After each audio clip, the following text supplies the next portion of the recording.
Thank you very much indeed. Oh, you're marvellous. Thank you. Yes. Yes, please, please. There's no need to prostrate yourselves. It's okay. But welcome anyway to the Watershed Theatre here in Bristol, where we are about to play our natural history game, in which the spoils for the victor are... Yes, that indeed is the electromagnetic conch shell that our two teams are after. And on this occasion, they break down according to gender, if you don't mind my mentioning it. On my far left, a zoologist from King's College on the other side of Waterloo Bridge, that's Mike Stoddart.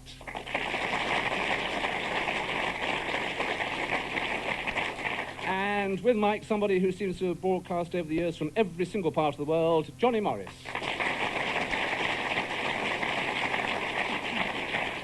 And ranged against Johnny and Mike, an expert on seals from the frontier town of Cambridge, Sheila Anderson.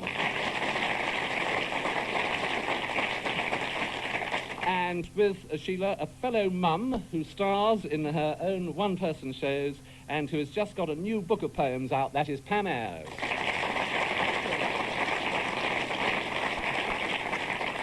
Well, today then, it is the ladies against the gents, as you can see, and I dare say you're wondering if that will affect the rules. So to round one, and the first question is to you, Mike. Mike, which Madagascan mammal would do well in the Navy? The lemur? No, I don't think so, no. No, I can't see the lemur in the Navy, really. Aye. The aye. Yes, Johnny Morris coming in there. Well done, Johnny. Sure. Excellent. So that's 12 points to the boys to start with. Sheila, what insect can't make up its mind? A hoverfly? Well, you could have that. You could have that. Yeah, it's not very good, but... Paddy is brilliant. If the worst comes to the worst, we'll accept it. Pam, what little tunneler has a reputation for leaking? What little tunneler has a reputation for leaking? Thank you. Naughty boy. Yes. Yeah. They are about, aren't they? Quite a lot of them. I haven't got a clue, dear. Haven't you got a clue, dear? Well, think of something that tunnels under the ground and puts up little mounds. And they only work during the lunch hour. A mole, yes, a mole, yes. What does it mean? Yes, a leak, yes.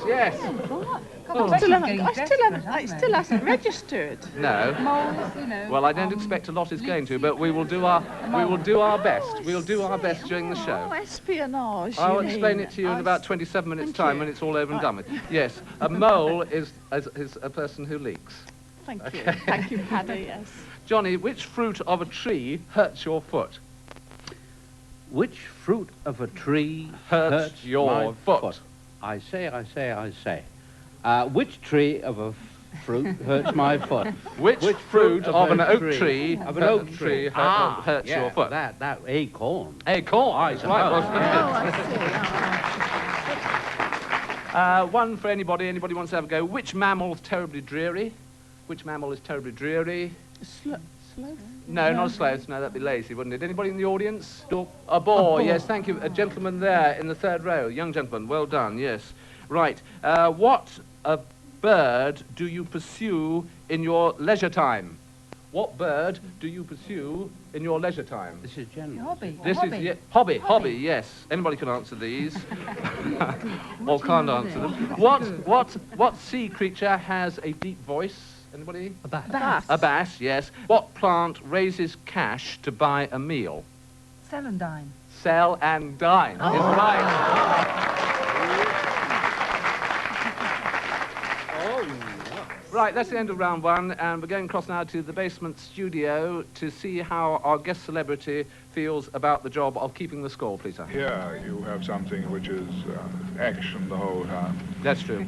And the great advantage, I think, for me is that it stretches in a different direction. Don't quite know what he means there. Anybody got any ideas, like to send them in on a postcard, that's fine. Meanwhile, we've got some general knowledge Q's and A's coming up. And Pam, the first one is for you. Pam, is a hellebore an extremely tedious person? No, it's a flower. That's right. Can you tell me anything more about it?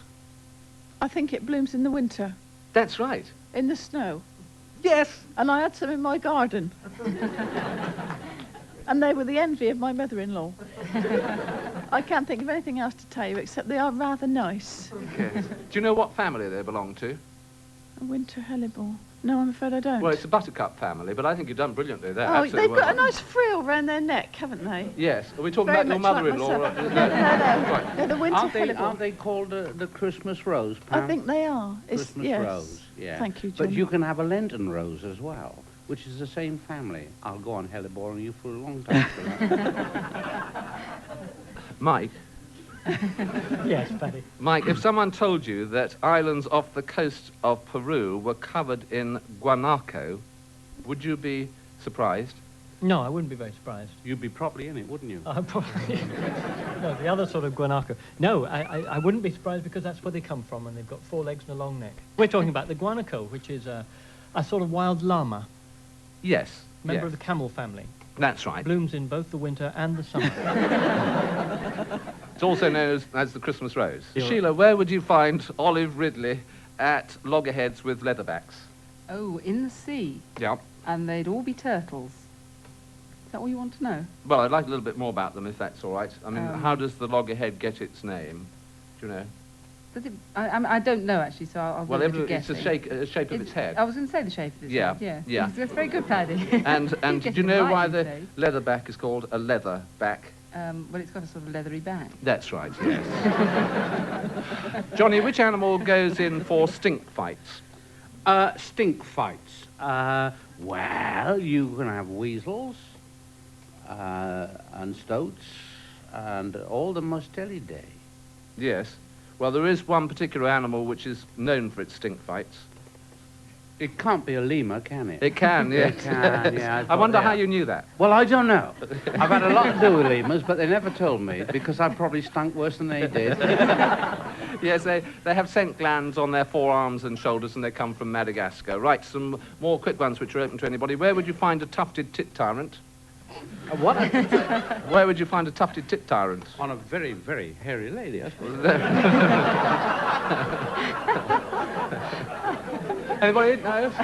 In South America, it is a bird. It's a bird in South...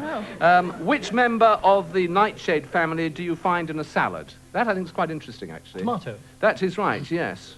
And I never knew it's a member of the nightshade family. Yes, is it? there's a potato, and there's tobacco. And if you could grow all 3 together, well, perhaps that's for the end of the programme. Yes. What does a sheep have that no other animal has? Wool. There's a young gentleman in the third... There's a lady here as well. Lambs is right, Oh. thank you. Not true. But that brings us by process of serendipity, whatever that means, to some sounds. It's what we call our signed range. And Mike Stoddart, we'll start with the signed for Mike.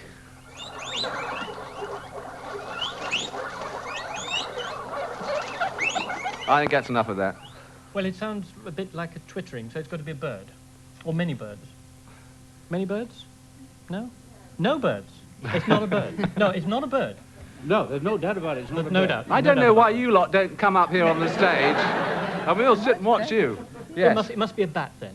So many people raising their wings in the audience, no? Yes, the audience knows all about this Well, one. the audience will have to tell us because They I've got no even idea. know that it comes from South America originally.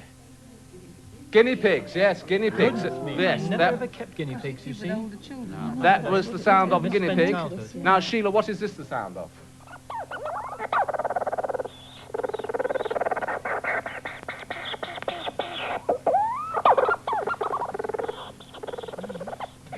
Sheila. Well, it's a bird, Yes. and it sounds like one of those sort of seabirdy type things. Yes. It's a storm petrel. Well, it's a petrel. It's a leech's Oh, petrel. leech's petrel. Oh, I Yeah, know it. leech's Sorry, petrel. I should know that. Yes. Yeah, I should know that because I spend a lot of time on the island of North Rona, which is one of the foremost breeding sites. Unfortunately, I don't go there till October when the main breeding, of course, is over, but you do still find the chicks there at that time, and they're lovely. They're little grey balls of fluff with a beak and a pair of beady eyes, and they're absolutely gorgeous. But that And was they- an adult call. They're going at 5p a gallon. That's right. Yeah. So we'll come on to your sound, and I hope and pray you don't get it. Here we go.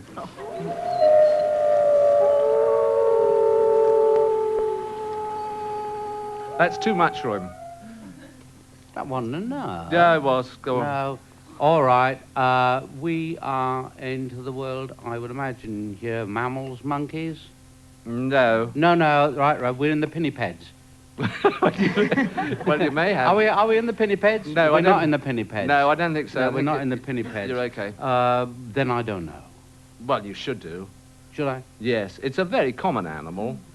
Well, those are, of course, found in the forests. Yes. And they are pack animals. And, of course, that's their way of signalling and so on. I've never seen one carry anything at all, I must Well, admit. no. Well, they don't need to, really, but there's the wolves. They are wolves, yes, Yeah. yes. Amazing how suddenly you seem to realise the right I answer. know, yeah. When Mike Stoddart sitting immediately next door to you. So, I yes. told Mike Stoddart. Well, you're not, Extrasensory perception it is. you're not supposed to. You're supposed to be on opposite sides, you Oh, see. I thought it was us against you. No.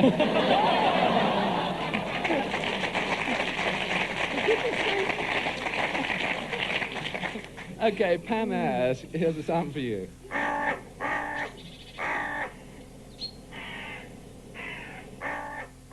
I think it is that most beauteous of birds, the rook.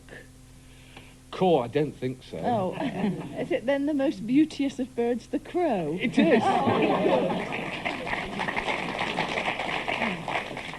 We've got some conch cookery coming up now, and this time you're going to need your buzzers. Johnny and Mike look like this, and Sheila and Pam resemble this. And I do mean resemble in Sheila's case. So, very quickly, the first person to buzz gets the first chance to answer. What do you get? You get the first chance. Okay, who eats witchetty grubs? That was Pam. The Aborigine population of Australia. They do indeed, and you get full marks there. What is rock tripe? Actually, I shall have to tell you this, because the gentleman in the third row doesn't know on this occasion. Rock tripe is a strange lichen. It says here, which grows on rocks and walls in western Britain, which is exciting. Which delicacies were hung from the ceiling in pots until fat enough to eat? And that's Mike Stoddart. That was the dormouse, the Roman dormouse. Yes. Edible dormouse. And they used just to hang them up, did they, in little pots? The little pots were called glairaria, and when you wanted to cook them, you just took down the pot and put it in the fire so you can cook the whole thing. Because they hibernate. Horrible, isn't it? But you see, they hibernate, and it was a source of fresh meat in the winter. Sorry, Johnny Morris wants to make a joke. No, I don't. Oh, no. What about the Glairaria? Because him in the Glairaria was the Glis, wasn't he? That's exactly right. Yeah. That's him. I wish I knew what you two were talking about. I know. Well, we know. But Yeah. What is ahugootl? Ahugootl. A-H-U-G-H-U-T-L. The producer tells me it's called ahugootl. And she also says it comes from Mexico. South America. Central America, Yeah. to be accurate, yes. Ahugootl. well, I'll just have a go at it. It's either something like chocolate or cascara, one or the other. Something like that. No, it's a cake, and it's made out of... Oh, this is yucky. It's made out of water bugs' eggs. Isn't that revolting? Ooh, isn't that hot? Yeah. Who eats a soup of hardened bird saliva? Oh, And that, in fact, well, Mike or Johnny, whichever, because you both pressed about the same time. The Chinese, Yes. they eat these swifts' nests that they collect from caves and make birds' nests soup. That's right. Have Yes. you ever had it, have you? And nor it is have I. actually the bird saliva That's right, that yeah. makes the soup so tasty. Okay, so will you please stay with your buzzers, but we're going on to some plants instead of some foods. Which plant is grown by frogs in Ireland? We're on to puns, incidentally, as well. Yes, Sheila. Toad. Flax. Toad flax is right, well done. Which plant doesn't spend a lot? Thrift. Thrift is right, Johnny, Gotta yes. be. Which plant didn't have to pay to get in? Could it be the comfrey? That's right. Oh, no. Very good. Which plant goes with a large rooster? Oh, hen's thing. A fat hen, yeah. Fat hen, Fat hen. And finally, which plant is not at all fast? Slow work. Slow, yes, okay, right. And I can tell you that, in fact, at this stage, the ladies are ahead, which is tremendous news. What about that? Okay. Not only that, but also we can go across very quickly to the basement studio to get a quick reaction now from their team manager. I want to thank my parents who've worked so hard and my coach Laurie. If it wasn't for him, I wouldn't be here. And my grandfather and his sister. Well, I've heard of extended families. That's ridiculous. Right, a chance now for the men to catch up with more about birds and more from the birds as well. Sheila, here's a sound for you.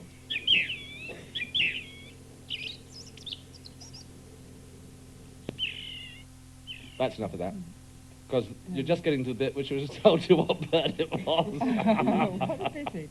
Oh, I'm absolutely hopeless on this. Enjoy this bit. It's a British bird. Oh, I love to see her suffer. Oh, I'm going to have to guess here, I think. I couldn't hear some more then, could I? No, you couldn't. No, certainly not. It seemed to have... Absolutely it no seemed way. to be repeating two notes, which thrushes do that, but it didn't sound...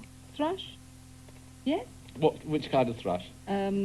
It's a song or a missile thrush. Missile thrush is a little throatier, isn't it? Missile thrush. No, song thrush. No marks at all there. Everybody's And we go on now to Johnny Morris's bird.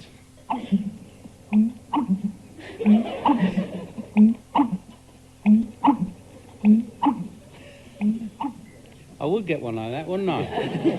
We thought it was the sound of somebody drinking, isn't it? No. It wasn't an emu. That's true. Because an emu is but it wasn't that. No. It was a watery one. It was more... That's right. No. Well, Well, if I gave you a quick clue, yeah. twice shy. A bittern. A Least- booming bittern. No, least bitten, twice shy. Least bitten. it Least was. bitten. Oh, it was the Yes. least. Oh, Mike, here's one for you.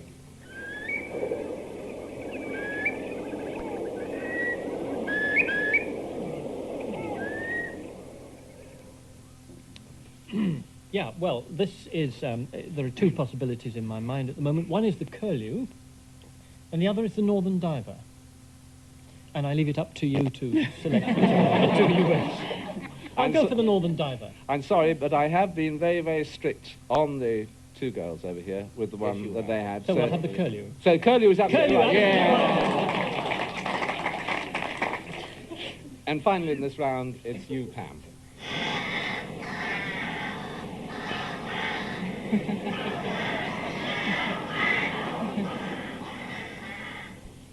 I think it is that most beauteous of birds, the rook. That's right. Well, so far we have been pretty serious, but this is where the whole thing is going to become very light-hearted indeed, not to say farcical, because the teams are going to try to answer some specialist questions. We start with Mike Stoddart. Mike, this mammal was considered sacred by the Egyptians, and in fact it was depicted on tombs from 2800 BC. It's able to break open a bird's egg by throwing it between its legs onto a rock. What is it? This is a mongoose. A mongoose, as in Rikki Tikki Tavi, that magnificent little mongoose. Tremendous. But the mongooses, we don't have in Europe at all any relatives thereof, except perhaps in the extreme south of France, south of Spain, I mean. And altogether very nice little animals, and you can see that I know nothing at all about them. They make super pets. The thing I don't know is why they want to throw birds' eggs about between their legs in that way. Well, if you're if you're small, and they are small, it's a jolly good way of breaking them. See? sometimes they say, as they do it, whoops. Whoops. It's nothing like getting an egg between your front claws and then extending your back legs and throwing it and saying, whoops! I'll take your word for it. Yeah, oh, they do, yeah. They all say whoops. Well, most and generally, they say whoops. Johnny, if we could come on to your own turn now. Oh, yeah. Yes, okay. I'm asking for it. And you're going to guess it as well. Exactly. If we were in the zoo and went to see capuchins, howlers, TTs and mangabees, which animal house would we be visiting? Well, you would be going to the monkey house.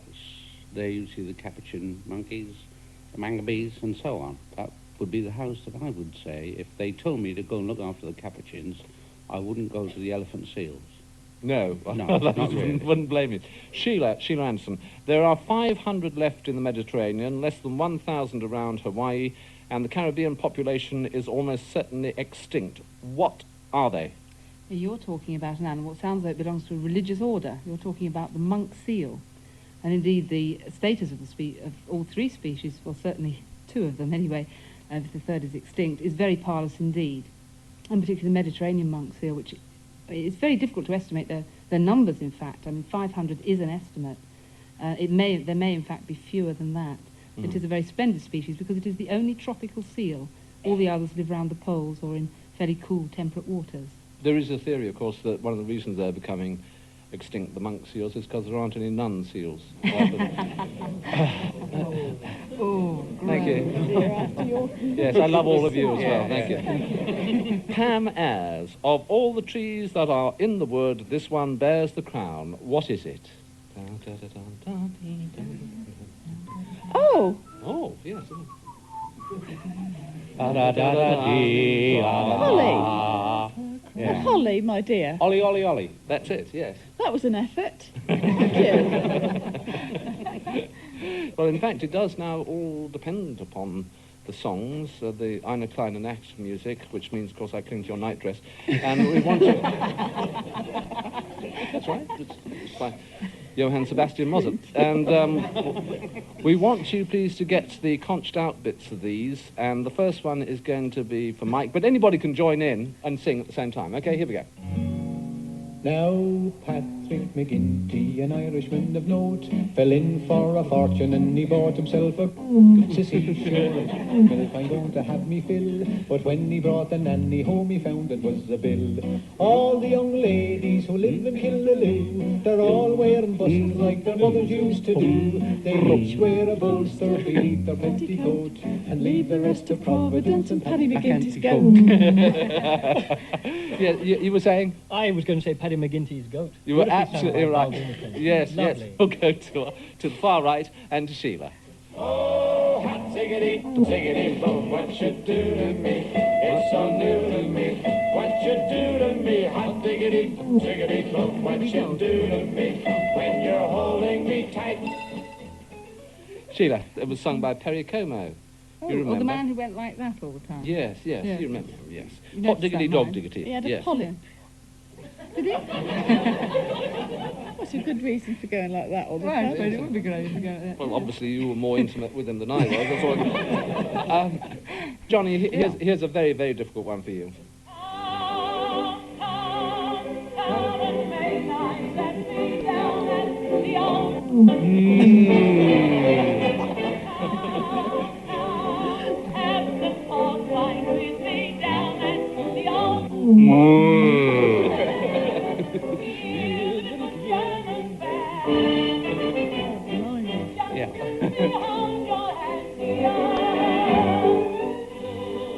What fantastic verve those songs had, didn't they? Yeah, true. Yeah, down at the old and bush. Yes, Pam. Yes. The wonderful thing about is they're wonderful things. Their tops are made out of rubber. Their bottoms are made out of springs. They're bouncy, trouncy, bouncy, bouncy, fun, fun, fun, fun, fun. But the most wonderful thing about is I'm the only one. I have never heard that song in my entire...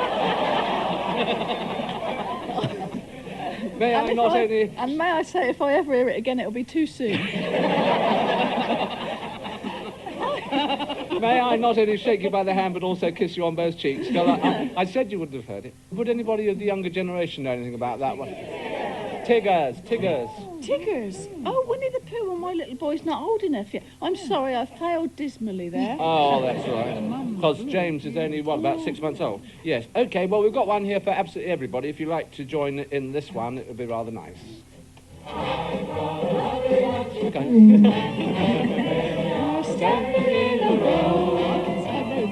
Big one, small one, some as big as your head. Give him a flick of the wrist, that's what the showman said. I've got a lovely bunch of coconuts.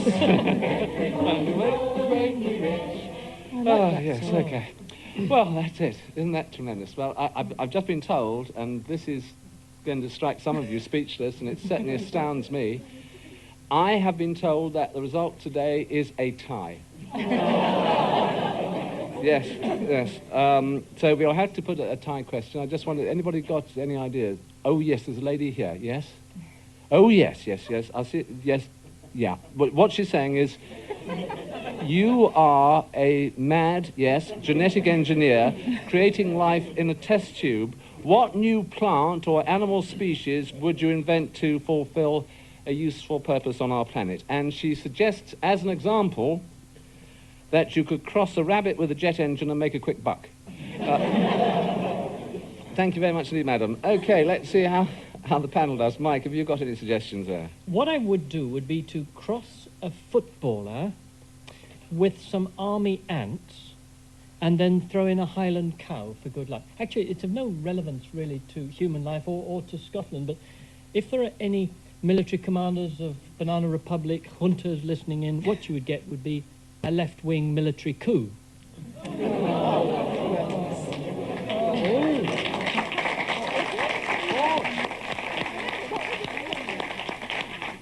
Well, it can only get better after that one. Sheila. No, hang on, I'll get my teeth in and try that Yes, again. yes, you shouldn't have taken them out after the second round. Doesn't do them any good. You might just as well leave them in all night as well now. I'll cross an electric eel with a rabbit for a currant bun.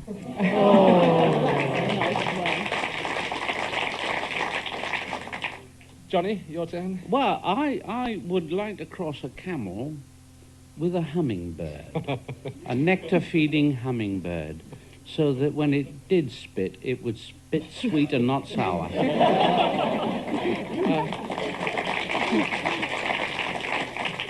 And finally, Pam. Yes, I thought you could cross a piece of wet fish with an ostrich feather and get a bit of slap and tickle.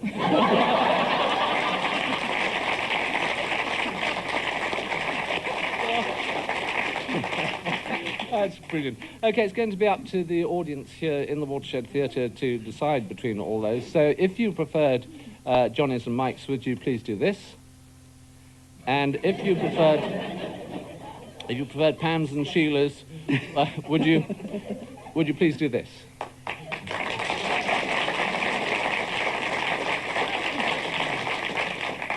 And how you were able to do that and applaud at the same time, I will never be able to. But thank you. Thank you very much indeed, and a wise choice there from a most sapient audience. So to the winners, many congratulations, and to the losers, and it's goodbye now from Mike Stoddart, Sheila Anderson, Johnny Morris, and Pam Ayres, and goodbye too, of course, from the Conch.